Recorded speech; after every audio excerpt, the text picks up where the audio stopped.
Shalom semua. Pada Voice of Pentecost kali ini kita akan membahas mengenai apakah orang yang belum dibaptis Roh Kudus dapat dipakai oleh Tuhan. Bunda Teresa adalah seorang biarawati Katolik Roma yang menggoncang dunia karena pelayanannya terhadap kaum papa yang terpinggirkan karena penyakit kusta, AIDS, dan TBC. Bahkan dunia pun mengakui pelayanannya dengan menyematkan hadiah Nobel Perdamaian di tahun 1979. Martin Luther, seorang reformator gereja yang menggoncang keadaan gereja yang kelam pada masanya. Adapun Billy Graham, seorang penginjil dari Amerika Serikat yang saat mengadakan KKR dapat mengundang jutaan orang. Bahkan beliau dianggap sebagai salah satu pemimpin Kristen paling berpengaruh di abad ke-20 ini. Sejujurnya kita tidak benar-benar tahu dengan jelas apakah para raksasa iman di atas pernah mengalami baptisan Roh Kudus dengan tanda awal berbahasa roh. Sejarah pun tidak pernah mencatatnya. Maka timbullah pertanyaan, mengapa perlu seseorang dibaptis dengan Roh Kudus dengan tanda awal berbahasa roh? Jika seseorang yang belum pernah dibaptis Roh Kudus atau mungkin sudah pernah, tapi tidak secara nyata menunjukkannya seperti para tokoh tersebut, tetap dipakai Tuhan secara dahsyat. Pengakuan Iman GBI berkata bahwa baptisan Roh Kudus adalah karunia Tuhan untuk semua orang yang telah disucikan hatinya. Tanda awal baptisan Roh Kudus adalah berkata-kata dengan bahasa roh, sebagaimana diilhamkan oleh Roh Kudus. Teologi Pentakosta sangatlah menekankan tentang pengalaman dibaptis dengan Roh Kudus sebagai suatu hal yang terpisah dari karya keselamatan Kristus yang bertujuan untuk penyelesaian amanat agung. Kisah Para Rasul 1 ayat 8 mencatat, tetapi kamu akan menerima kuasa kalau Roh Kudus turun ke atas kamu. Dan kamu akan menjadi saksiku di Yerusalem dan di seluruh Yudea dan Samaria dan sampai ke ujung bumi. Kata kuasa di ayat tersebut berasal dari bahasa Yunani dunamis yang diterjemahkan juga sebagai dinamit, sesuatu yang memiliki daya ledak yang tinggi. Dengan kata lain, kuasa ini adalah kuasa yang sangat besar, yang dimana dengan kuasa ini amanat agung Tuhan Yesus pasti terselesaikan. Sangatlah menarik untuk disimak bahwa sesaat sebelum Tuhan Yesus terangkat ke surga, ia berpesan agar para murid tidak meninggalkan Yerusalem dan menyuruh mereka tinggal di sana sambil menantikan janji Bapa. Apakah janji Bapa yang dimaksud tersebut? Janji Bapa yang dimaksud Tuhan Yesus adalah bahwa para murid akan dibaptis dengan Roh Kudus. Poin penting untuk kita garis bawahi di sini adalah bahwa baptisan Roh Kudus adalah janji Bapa untuk semua orang percaya. Selanjutnya di Kisah Para Rasul pasal kedua adalah peristiwa turunnya Roh Kudus ke atas para rasul, yang lebih kita kenal dengan peristiwa Pentakosta, di mana para rasul mulai berkata-kata dengan bahasa-bahasa lain, seperti yang diberikan oleh Roh itu kepada mereka untuk mengatakannya. Dari sini dapat kita lihat bahwa janji Bapa tentang baptisan Roh Kudus selalu disertai dengan pengalaman karunia berbahasa roh. Dari peristiwa tersebut, kita melihat dengan jelas bahwa ada perbedaan antara menerima Roh Kudus dengan dipenuhi Roh Kudus atau dibaptis dengan Roh Kudus. Setiap orang yang telah menerima Yesus sebagai Tuhan dan Juru Selamat, maka Roh Kudus berdiam di dalam dirinya. Bapa memberikan Roh Kudus di dalam hati kita sebagai jaminan dari semua yang telah disediakan untuk kita, yaitu anugerah keselamatan. Rasul Paulus pun menjelaskan di dalam 1 Korintus 6 ayat 19. Atau tidak tahukah kamu bahwa tubuhmu adalah bait Roh Kudus yang diam di dalam kamu? Roh Kudus yang kamu peroleh dari Allah, dan bahwa kamu bukan milik kamu sendiri. Keberdiaman Roh Kudus di dalam hidup orang percaya memampukan seseorang untuk memiliki hidup yang menghasilkan buah roh. Namun, seseorang yang telah dibaptis dengan Roh Kudus akan memiliki kuasa untuk menyelesaikan amanat agung sesuai yang tertulis di dalam Kisah Para Rasul pasal 1 dan 2. Dalam hal ini kita melihat bahwa baptisan Roh Kudus berfungsi secara eksternal. Alkitab juga mencatat dampak-dampak daripada baptisan Roh Kudus secara internal, antara lain sebagai berikut. Yang pertama, baptisan Roh Kudus mengubah kehidupan doa kita. Roma 8 ayat 26-27. Yang kedua, baptisan Roh Kudus membangun iman kita. 1 Korintus 14 ayat 4a. Yang ketiga, baptisan Roh Kudus menyempurnakan pujian dan penyembahan kita. 1 Korintus 14 ayat 15. Dan yang keempat, baptisan Roh Kudus meningkatkan kepekaan rohani kita. 1 Korintus 14 ayat 2.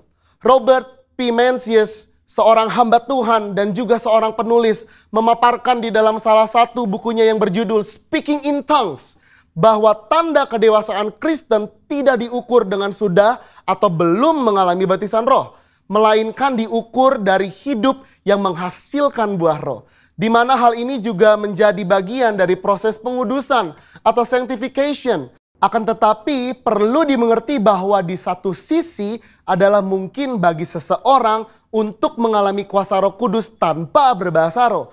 Namun hal ini bukanlah pengalaman Alkitab yang utuh sebagaimana tertulis di Kisah Para Rasul pasal 1 dan 2. Dari penjelasan tersebut maka dapat disimpulkan bahwa meskipun seseorang belum dibaptis Roh Kudus, ia dapat dipakai Tuhan secara dahsyat. Namun pengalaman baptisan Roh Kudus membuat orang percaya dapat melayani tubuh Kristus dengan lebih maksimal. Jikalau Alkitab menuliskan adanya pengalaman kepenuhan Roh Kudus dengan tanda awal berkata-kata dengan bahasa roh, mengapakah kita tidak merindukannya? Saudara, untuk penjelasan lebih lengkapnya dari tim teologi kami, jangan lupa buka link yang ada di atas atau scan QR Code yang tersedia. Salam integritas. Tuhan Yesus memberkati.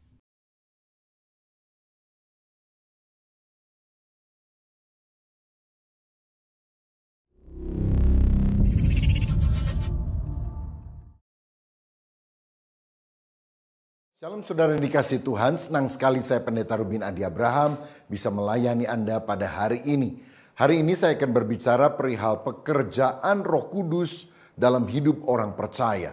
Dan judul firman Tuhan adalah dahsyatnya karya Roh Kudus. Kita akan baca Yohanes 14 ayat 16 dan 17 yang berbunyi demikian. Aku akan minta kepada Bapa dan ia akan memberikan kepadamu seorang penolong yang lain supaya ia menyertai kamu selama-lamanya, yaitu Roh kebenaran. Dunia tidak dapat menerima dia sebab dunia tidak melihat dia dan tidak mengenal dia. Tetapi kamu mengenal dia sebab ia menyertai kamu dan akan diam di dalam kamu. Saudara sekalian, sebelum Yesus Kristus pergi ke sorga, dia menjanjikan penghibur bagi semua orang yang percaya, yaitu Roh Kudus yang akan melanjutkan karya Allah di dalam hidup kita. Nah, saya yakin Yesus naik untuk menyiapkan sorga bagi kita. Tetapi Roh Kudus turun untuk menyiapkan kita bagi sorga. Roh Kudus harus berkarya supaya benar-benar karakter kita cocok, supaya kita bisa bersama dengan Dia di dalam kekekalan. Nah, tanpa Roh Kudus memang ada keinginan untuk kita berbuat baik, tetapi kemampuan tidak ada, no power.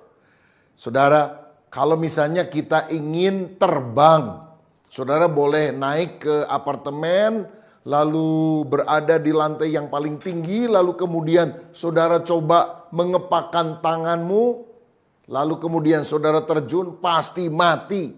Kenapa? Kenapa kita tidak mungkin terbang? Karena kita tahu ada hukum Allah yang disebut gravitasi yang menyebabkan apapun yang ada di atas akan jatuh ke bawah. Nah, hukum dosa juga seperti itu. Kita ingin mencapai tempat yang luhur, tinggi, kudus, tapi kita selalu jatuh di dalam dosa. Tetapi ada satu hukum lain yang disebut hukum aerodinamika. Dan itulah prinsip yang digunakan di dalam pesawat terbang.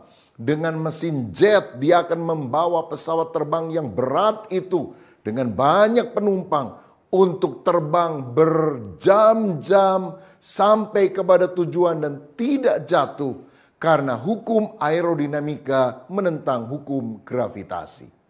Saya percaya kalau kita hidup di dalam kekuatan diri sendiri, kita pasti jatuh di dalam dosa. Tapi kalau kita mengandalkan Roh Kudus, dahsyatnya kuasa Roh Kudus, kita akan alami untuk hidup yang berkemenangan.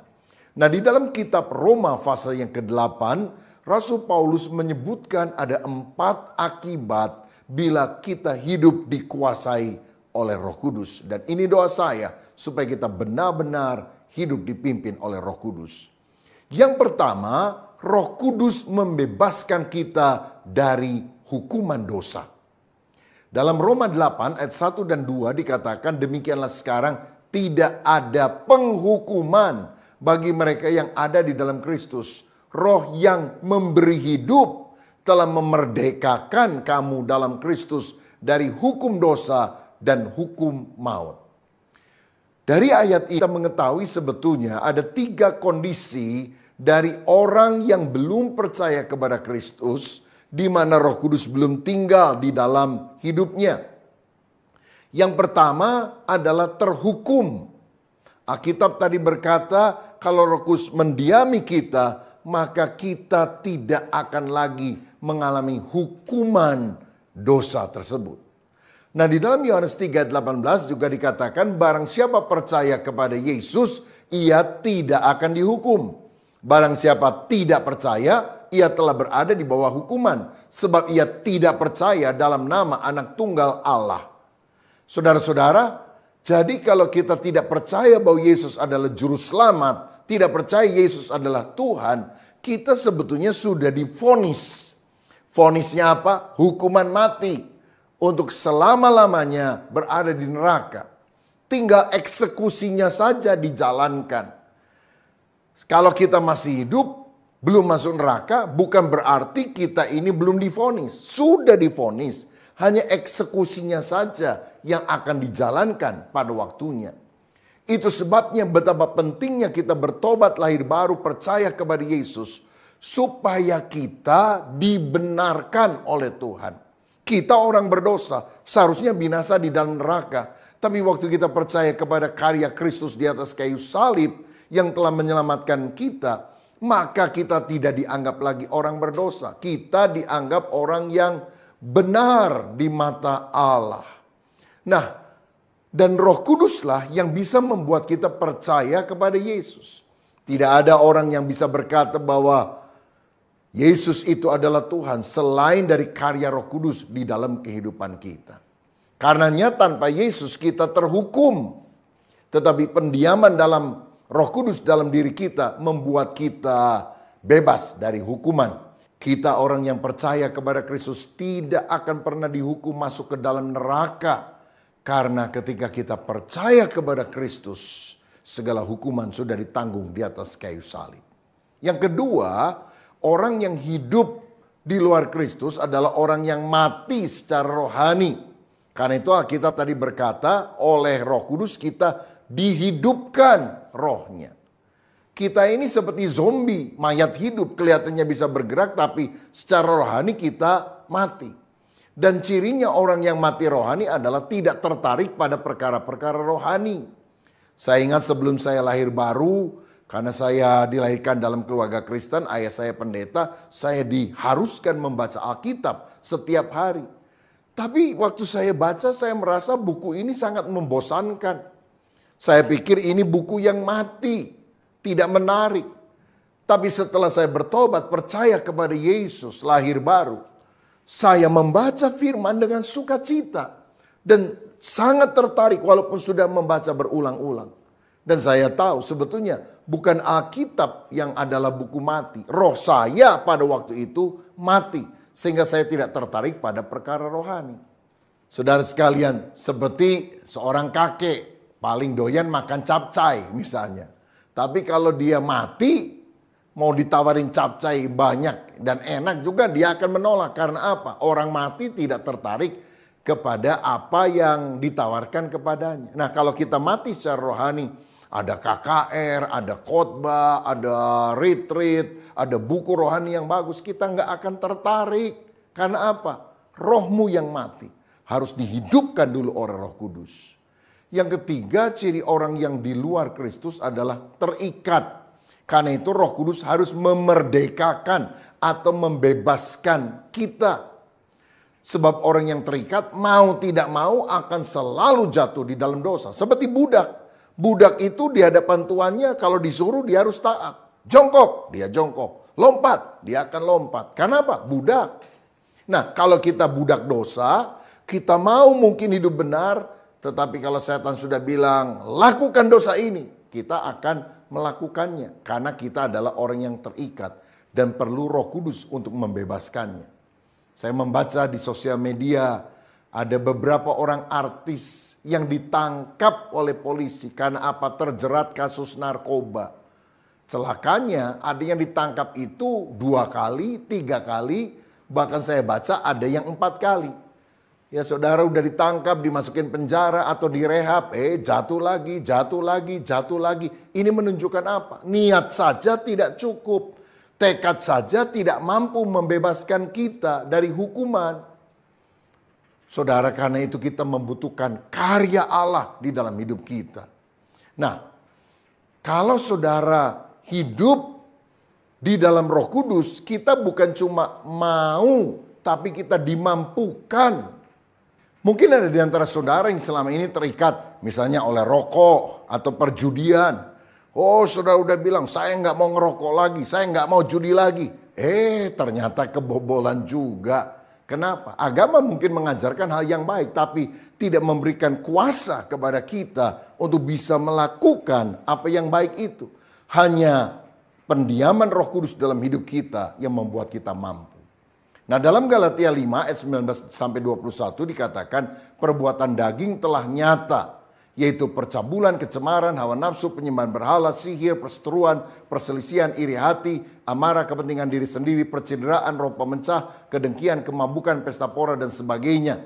Terhadap semuanya itu kuperingatkan kamu seperti yang telah kubuat dahulu, bahwa barang siapa melakukan hal-hal yang demikian ia tidak akan mendapat bagian dalam kerajaan Allah. Nah, yang pertama kita melihat perbuatan daging itu mencakup dosa seksual. Yang disebutkan tadi adalah percabulan, kecemaran, dan hawa nafsu. Orang kalau tidak dipimpin oleh Roh Kudus akan selalu jatuh pada dosa semacam ini. Pikiran yang kotor, hidup yang najis, dan jatuh lagi pada dosa seksual. Yang kedua adalah dosa okultisme, penyembahan berhala, dan sihir. Saudara, orang yang tidak dipenuhi dengan Roh Kudus, dia akan diikat oleh roh jahat, percaya kepada dukun, paranormal, ya, percaya kepada horoskop, buku primbon. Mungkin saudara bilang, ini kan cuma iseng. Saya mau bilang, jangan kasih kesempatan bagi iblis. Iblis nggak nunggu saudara percaya baru bekerja. Saudara iseng aja, dia akan menyerang kita. Ini merupakan jalan masuk bagi si iblis. Yang ketiga adalah dosa sosial. Dan dosa sosial ini meliputi berbagai hal, antara lain perselisihan, iri hati, amarah, kepentingan diri sendiri, perceraian, roh pemecah, kedengkian. Orang yang dikuasai oleh hukum dosa akan selalu berbantah-bantah dengan orang lain. Ngajak ribut, ya, terlibat dalam perkara kriminal. Dan dosa yang keempat adalah dosa hedon. Hidup menurut kemauan sendiri, ingin menikmati segala hawa nafsu dunia. Itu meliputi pesta pora, kemabukan, dan sebagainya. Tetapi kalau kita dikuasai oleh Roh Kudus, bukan perbuatan daging yang kita akan munculkan, tapi buah roh. Seperti yang dikatakan oleh Galatia 5 ayat 22-23. Kasih, sukacita, damai sejahtera, kesabaran, kemurahan, kebaikan, kesetiaan, kelemah lembutan, dan penguasaan diri. Saudara-saudara, kita percaya kalau Roh Kudus tinggal di dalam hidup kita, maka kita tidak lagi hidup di dalam hukuman. Kita tidak akan masuk neraka. Bahkan hukum dosa pun kita bisa kalahkan oleh kuasanya. Karenanya hiduplah di dalam roh. Zakaria 4 ayat 6 berkata, bukan dengan keperkasaan atau dengan kekuatan, tetapi oleh rohku, kata Tuhan. Kita akan diberi kemampuan yang tidak mungkin dikerjakan oleh manusia untuk melakukan kehendaknya. Satu kali ada 2 ekor lalat yang sedang ngobrol di Bandar Udara Soekarno-Hatta, Jakarta. Lalat ini nanya sama temennya, kamu baru dari mana? Oh, saya 2 jam yang lalu masih ada di Surabaya, sekarang sudah di sini. Ah, nggak mungkin. Masa kamu bisa terbang dengan sayapmu yang kecil? Saya nggak percaya. Lalat temannya bilang, oh saya memang nggak kuat kalau terbang dari Surabaya sampai ke Jakarta. Tapi saya dengan sayap yang kecil masuk ke dalam pesawat yang sayapnya besar. Jadi saya masuk, saya diem aja di sana. Dan ketika pesawatnya terbang ke sini, lalu mendarat, ya saya keluar ketemu sama kamu, katanya. Saudara, dengan kemampuan kita tidak akan bisa mengalahkan hukum dosa. Tapi kalau kita manunggal dengan Roh Kudus, kita hidup di dalam Kristus, kita dimampukan. Nah, saudara sekalian, kita melihat teladan Yesus pada waktu dia menang atas godaan dosa. Iblis kan mencobai dia 3 kali.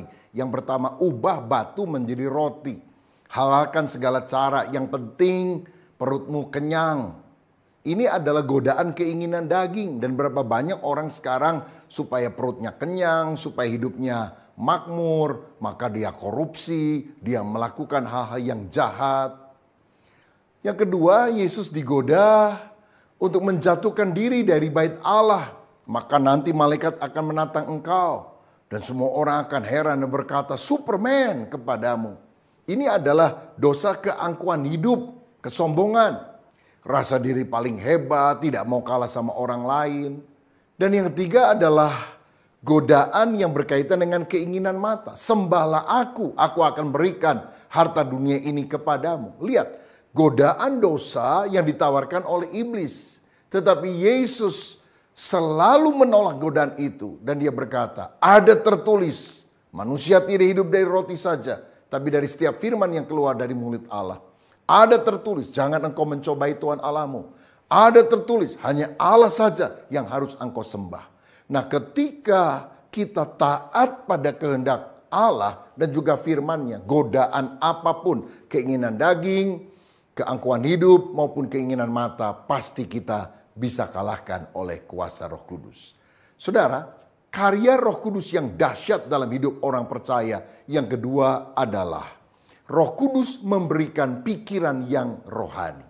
Dalam Roma pasal 8 ayat 5 dikatakan sebab mereka yang hidup menurut daging memikirkan hal-hal yang dari daging. Mereka yang hidup menurut roh memikirkan hal-hal yang dari roh.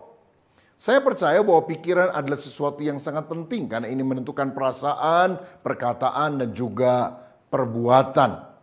Pikiran menunjukkan siapa saya. Engkau adalah apa yang engkau pikirkan. Karena itu Allah ingin agar kita punya pikiran yang luhur, yang rohani, pikiran Kristus. Kolose 3 ayat 1 dan 2 berkata, karena itu kalau kamu dibangkitkan bersama dengan Kristus, carilah perkara yang di atas, di mana Kristus ada, duduk di sebelah kanan Allah. Pikirkanlah perkara yang di atas, bukan yang di bumi. Ada berapa banyak orang bahkan sudah jadi Kristen, mindsetnya tidak pernah berubah. Pikirannya sangat duniawi. Ya kalau hari Minggu ke gereja, tetapi selebihnya yang dia pikir cuma duit aja. Gimana saya lebih kaya, lebih hebat, lebih ternama. Padahal hidup di dunia itu cuma sebentar. 70 tahun, paling lama 80 tahun. Sedangkan ada kekekalan yang menanti kita, apakah di neraka ataukah di sorga. Karena itu kita seharusnya memikirkan perkara-perkara yang di atas. Perkara-perkara yang kekal, perkara yang berkaitan dengan Tuhan dan kemuliaannya. Seperti yang juga dicatat di dalam Filipi 4 ayat 8 yang berkata, jadi akhirnya saudara-saudara, semua yang benar, semua yang mulia, semua yang adil, semua yang suci, semua yang manis, semua yang sedap didengar, semua yang disebut kebajikan dan patut dipuji, pikirkanlah semuanya itu. Nah, bagaimana supaya kita tidak memikirkan hal yang kotor, tetapi memikirkan hal-hal yang bersih? Alihkan pikiran kita dari yang najis pada hal yang benar. Misalnya, kalau saudara bilang, saya nggak mau pikir kotor, saya nggak mau pikir kotor, saya nggak mau pikir kotor. Apa yang terjadi? Saudara kan pikir kotor, kotor, kotor. Seperti halnya kalau saya bilang, saya tidak mau pikir gajah, saya tidak mau pikir gajah. Saya tidak mau pikir gajah yang badannya besar, yang belalainya panjang. Saudara lagi mikir apa? Pasti mikir gajah, bukan? Kalau saudara tidak mau pikir gajah, pikirkan yang lain. Pikir mobil misalnya. Oh, warnanya merah menyala. Oh, setirnya enak sekali. Kursinya empuk. Ketika saudara memikirkan mobil, maka pada saat yang sama, saudara tidak akan memikirkan gajah. Cuma jangan mikir gajah naik mobil. Nah, itu masih ada unsur gajahnya tentunya. Nah, bagaimana supaya kita bisa mengalihkan pikiran kita pada hal yang benar? Isi pikiran saudara dengan firman Allah. Sebab firman ini akan mencuci hati dan pikiran kita ketika kita baca dan mempraktekkan di dalam kehidupan ini. Saudara, di Jakarta ada seorang yang punya toko. Lalu di kasa, tempat biasa dia melayani pembeli itu dengan pengembalian uang dan sebagainya, dia taruh Alkitab. Alkitab yang sudah lama dia miliki. Sehingga kalau jam-jam tertentu pembeli agak sepi, dia baca Alkitab, dia garis bawahi. Kalau ada pembeli dia tutup.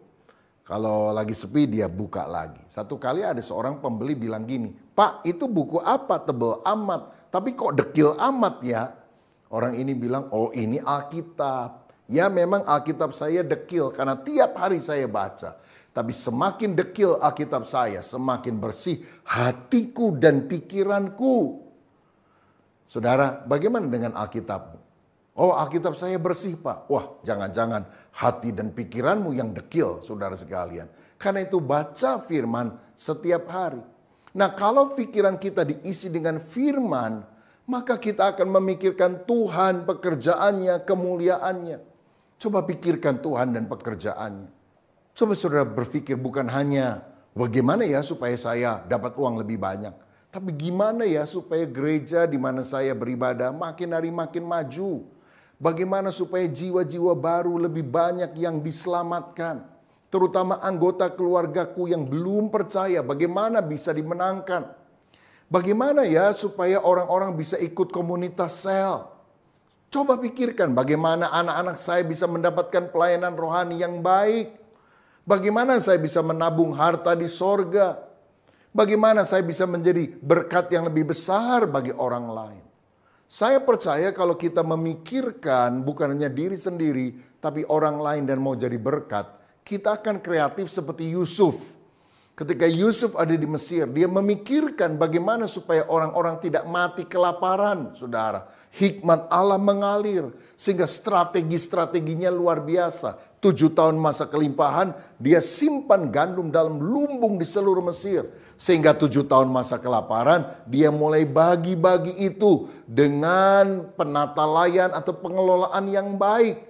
Orang yang tidak hanya memikirkan untuk keuntungan diri saja, tapi memikirkan kemuliaan Tuhan dan menjadi berkat bagi orang banyak. Kreativitas Tuhan akan berikan melalui pikiranmu. Saudara, andalkan Roh Kudus. Roh Kudus akan memberikan terobosan, hikmat di dalam pemikiran saudara. Sehingga ada keberuntungan, kemenangan, berkat rohani dan jasmani yang saudara akan dapatkan. Puji Tuhan.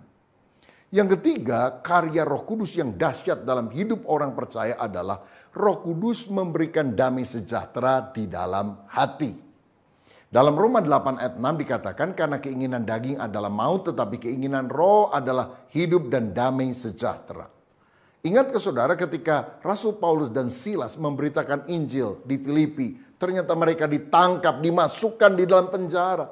Tapi mereka tidak panik, mereka tidak menyesali diri. Kisah Rasul 16 mencatat mereka justru menyanyikan lagu puji-pujian kepada Tuhan. Sehingga gempa terjadi dan mereka bisa menginjili kepala penjara sehingga mereka bertobat.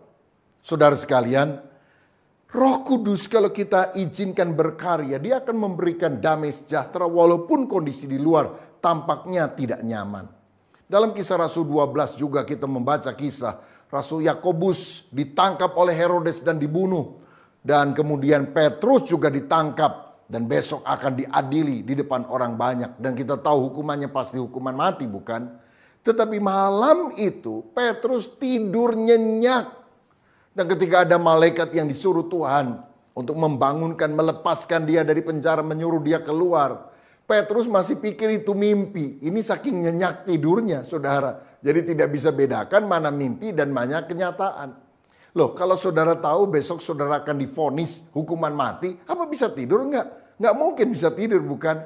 Tapi kenapa Petrus begitu nyenyak tidurnya? Karena dia mengalami damai sejahtera di dalam hati. Dia pegang saja perkataan Yesus. Yesus pernah ngomong kepada dia, kalau kamu muda, kamu mengikat pinggangmu dan kamu boleh pergi saja kemana kamu mau. Tapi kalau kamu sudah tua, kamu akan diikat dan kamu akan mati demi namaku, kata Yesus. Jadi Petrus tahu dia akan mati di dalam pemberitaan Injil yang dia lakukan demi nama Yesus. Tapi waktunya adalah kalau dia sudah tua. Jadi sebelum tidur mungkin dia doa, Tuhan aku tahu aku harus mati. Tapi aku yakin bukan sekarang. Aku masih muda Tuhan, aku belum tua-tua banget. Jadi aku yakin gak mungkin aku mati besok. Wah, tenang sekali saudara. Karena dia pegang perkataan Tuhan. Karena itu kalau saudara menghadapi badai dalam kehidupan, jangan lihat kiri kanan, engkau menjadi gelisah, tidak ada damai sejahtera. Pegang perkataan Tuhan. Aku menyertai kamu senantiasa sampai pada kesudahan alam. Kita tenang. Simon Petrus juga tidak gelisah walaupun bahaya maut mengancam dia. Karena apa? Dia bukan hanya memegang perkataan Yesus, dia meneladani apa yang dilakukan Yesus. Ketika Yesus ada di Danau Galilea, di perahu, dia tidur, nyenyak. Padahal itu angin taufan hampir menenggelamkan kapal tersebut. Kenapa Yesus bisa tidur dengan santai, sedangkan murid-muridnya sangat ketakutan? Karena Yesus tahu Bapa Surgawi pasti akan memelihara dia. Nggak mungkin dong dia mati di dasar Danau Galilea dan nggak jadi juru selamat yang mati di kayu salib.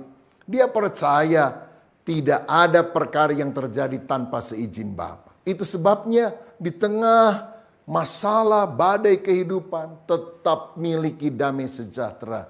Kalau kita sungguh-sungguh mengandalkan Roh Kudus. Yohanes 14 ayat 26-27 Yesus berkata, tetapi penghibur yaitu Roh Kudus yang akan diutus oleh Bapa dalam namaku, dialah yang akan mengajarkan segala sesuatu kepadamu dan akan mengingatkan kamu akan semua yang telah kukatakan kepadamu. Damai sejahtera ku tinggalkan bagimu, damai sejahtera ku berikan kepadamu. Dan apa yang kuberikan tidak seperti yang diberikan oleh dunia kepadamu. Janganlah gelisah dan gentar hatimu. Tuhan sudah ingatkan, kesulitan akan terjadi. Tapi Aku akan kirim Roh Kudus untuk mengingatkan perkataan-perkataanku kepadamu. Dan kalau engkau pegang perkataanku yang diingatkan oleh Roh Kudus, kamu akan tetap mengalami damai sejahtera di dalam segala hal. Oh puji Tuhan, Roh Kudus memberikan damai sejahtera di dalam hati. Saudara, pada akhir zaman, keadaan yang penuh dengan badai kehidupan akan terjadi. Kita sangat membutuhkan Roh Kudus. Saya mendengar di Amerika Serikat setiap malam ada lebih dari 20 juta pil penenang yang harus diminum orang karena mereka insomnia, tidak bisa tidur. Saya bersyukur karena saya percaya kepada Yesus, Roh Kudus ada dalam diri saya. Kalau saya naik mobil, misalnya mau pelayanan keluar kota, nggak lama sudah tertidur. Pulang juga saudara, habis pelayanan capek, masuk mobil bisa tidur dengan nyenyak. Apalagi di kasur yang empuk saudara. Yang penting damai sejahtera, nggak usah ketakutan. Tidur sebentar kaget, dikejar-kejar celeng, dikejar-kejar setan. Nggak usah seperti itu kalau Roh Kudus bertahta dalam hidup kita. Saya dengar negara maju seperti Jepang, banyak orang stres, banyak orang bunuh diri. Anak sekolah aja nggak lulus, bunuh diri. PR nilainya jelek, bunuh diri. Waduh, beda banget ya sama Indonesia. Di Indonesia nilainya jelek malah ketawa. Hehehe, nilai saya jelek. Kamu dapat berapa? Aduh jelek, saya 3. Hah 3? Saya 1, katanya saudara. Wah ini kebangetan juga sih. Nah saya ingat satu kali saya pelayanan di luar kota. Dan ada seorang ingin berjumpa dengan saya. Dia adalah orang yang cukup kaya saudara. Dia punya beberapa perusahaan. Tapi ketika saya bicara kepada dia, dia mengungkapkan isi hati. Dia nangis. Dan dia bilang gini, Pak Pendeta, tukang beca di depan rumah saya masih lebih bahagia daripada saya. Dia kalau sudah mengayuh beca bisa tidur ngorok, saya nggak bisa tidur. Gimana ya supaya saya ngalami damai sejahtera? Saya pikir dalam hati, gimana kalau ditukar saja tukang beca jadi pemilik perusahaan, Bapak jadi tukang beca. Siapa tahu bisa tidur seperti dia. Cuma tentu saya tidak bilang seperti itulah. Maksud saya begini, orang kaya raya pun dia bisa stres. Tapi kalau ada Yesus di dalam hidup saudara, Roh Kudus menguasai. Engkau hidup di dalam doa, engkau hidup dalam penyembahan, engkau hidup di dalam pembacaan firman, engkau hidup di dalam ibadah. Roh Kudus memberi damai sejahtera di dalam hati. Dan hal yang keempat, karya dahsyat Roh Kudus dalam hidup kita adalah Roh Kudus membuat kita akrab dengan Allah. Dalam Roma 8 ayat 15 dan 16 dikatakan, sebab kamu tidak menerima roh perbudakan yang membuat kamu menjadi takut lagi, tetapi kamu telah menerima roh yang menjadikan kamu anak Allah. Oleh roh itu kita berseru, ya Aba, ya Bapa. Roh itu bersaksi bersama-sama dengan roh kita bahwa kita adalah anak-anak Allah. Saudara, ada banyak orang beribadah datang ke gereja karena takut bangkrut. Ke gereja lo, kalau nggak bangkrut lo. Sehingga dia datang itu dengan ketakutan supaya tidak dihukum oleh Tuhan. Tidak ada keakraban. Tapi kalau Roh Kudus tinggal dalam hidup saudara, Allah akan engkau rasakan sebagai Bapa. Kita adalah anak-anaknya. Ini menunjukkan ada kemesraan, ada persekutuan yang manis. Yesus kan pernah mengajari kita doa Bapa kami. Panggil Allah sebagai Bapa. Itu bukan formalitas. Bapa kami yang di sorga, dikuduskanlah namamu. Coba kalau anakmu di rumah ketok kamar pagi-pagi sebelum ke sekolah. Dan dia doa, Bapa kami yang ada di dalam kamar, dipermuliakanlah namamu. Izinkan aku pergi ke sekolah pada hari ini. Dijitak sama bapaknya, ngapain lu? Ini menunjukkan sebuah kedekatan hubungan, kemesraan. Bukan doa yang formal. Saudara, kalau kita penuh dengan Roh Kudus, kita akan merasa Allah begitu dekat. Allah itu bisa berkomunikasi dengan kita. Dia bisa bicara di hati nurani kita. Dia bisa bicara waktu kita membaca Alkitab. Dan sepertinya ayat itu berbicara secara khusus bagi kita. Itu karena karya Roh Kudus. Dalam Yohanes 15 ayat 15, Yesus berkata, aku tidak menyebut kamu lagi hamba, sebab hamba tidak tahu apa yang diperbuat oleh tuannya. Tetapi aku menyebut kamu sahabat, karena aku telah memberitahukan kepada kamu segala sesuatu yang telah kudengar dari Bapakku. Kita bukan hanya hamba Tuhan, kita ini adalah temannya Tuhan, sahabatnya Tuhan. I am a friend of God. Hamba tidak diberitahu rahasia hati. Tapi teman itu suka curhat. Dan Tuhan kalau menjadi teman kita, dia akan mencurahkan isi hatinya, menceritakan rahasia-rahasianya kepada kita. Sehingga kita tahu pikirannya, kita tahu apa rencana dan maksudnya. Itu sebabnya saudara sekalian, kalau kita berdoa, jalin keintiman dengan Tuhan. Bukan cuma minta berkat, minta ini, minta itu. Tapi sungguh-sungguh akrab dengan Dia. Saya lihat orang-orang yang dipakai Tuhan luar biasa itu punya keakraban, persekutuan. Dia bisa berdoa bahkan berjam-jam dengan Tuhan. Pendeta Choi Yonggi yang dipercayakan mengembalakan gereja terbesar di seluruh dunia di Korea Selatan. Itu pernah bersaksi rata-rata dia doa setiap hari 3 jam. Oh, bayangkan saudara. Saya pernah ketemu dengan hamba Tuhan senior, sekarang sudah bersama dengan Tuhan, Bapak Pendeta Ishak Liu dari Surabaya. Dan waktu saya ketemu, saya tanya, Om doa berapa lama setiap hari? 6 jam. Wow, 6 jam? Iya katanya, saya doa 2 jam pagi, 2 jam siang, 2 jam malam. Lalu saya tanya, gimana caranya bisa doa begitu lama dan panjang? Dia menjawab, doa itu mesti sedikit meminta, banyak menyembah. Ini kuncinya. Doa itu bukan cuma minta-minta, tapi menjalin keakraban dengan Tuhan. Cuma nyembah, haleluya, Engkau baik, luar biasa. Engkau mengasihi aku juga mengasihimu Tuhan. Oh, seperti orang pacaran berkasih-kasihan, itu ngobrol berjam-jam gak kerasa. Karena apa? Hati yang saling mencintai. Nah, Roh Kuduslah yang akan membuat kita dekat dengan Tuhan. Saya punya opa, dia punya kehidupan doa yang sangat teratur. Dia selalu doa rata-rata 15 menit lah setiap kali doanya. Tapi dia selalu doa tiap hari mulai dari jam 6 pagi, lalu kemudian jam 9, lalu jam 12, lalu jam 3, lalu jam 6 sore, lalu jam 9 malam. Begitu terus. Dan anak-anaknya banyak yang jadi hamba Tuhan. Cucu-cucunya banyak yang jadi hamba Tuhan juga termasuk saya. Saudara, tapi saya tidak bisa membanggakan diri. Karena apa? Ada orang yang menabur kehidupan rohani di dalam doa. Dan Tuhan memberikan kasih karunia kepada keluarga kami. Saudara, maukah engkau menjalin keintiman dengan Tuhan? Dengan banyak berdoa, merenungkan firman-Nya. Dan itu akan terjadi kalau Roh Kudus menguasai hidup saudara. Siapa di antara saudara yang mau berkata, Roh Kudus, biar aku menang atas setiap keinginan daging. Biar aku berkemenangan dan punya pikiran-pikiran rohani. Bukan pikiran-pikiran yang duniawi. Roh Kudus, saya juga ingin mengalami damai sejahtera di tengah dunia yang bergejolak ini. Dan aku juga ingin intim dengan Engkau. Memanggil Engkau sebagai Bapa. Kalau itu kerinduanmu, mari kita berdoa bersama. Bapa, terima kasih. Kami sangat membutuhkan Roh Kudus. Dan kami percaya kalau saat ini Roh Kudus menguasai hidup kami, karya yang dahsyat akan terjadi dalam hidup kami. Karena itu kami membuka hati dalam nama Yesus. Terimalah karya Roh Kudus. Terimalah kehadiran Roh Kudus.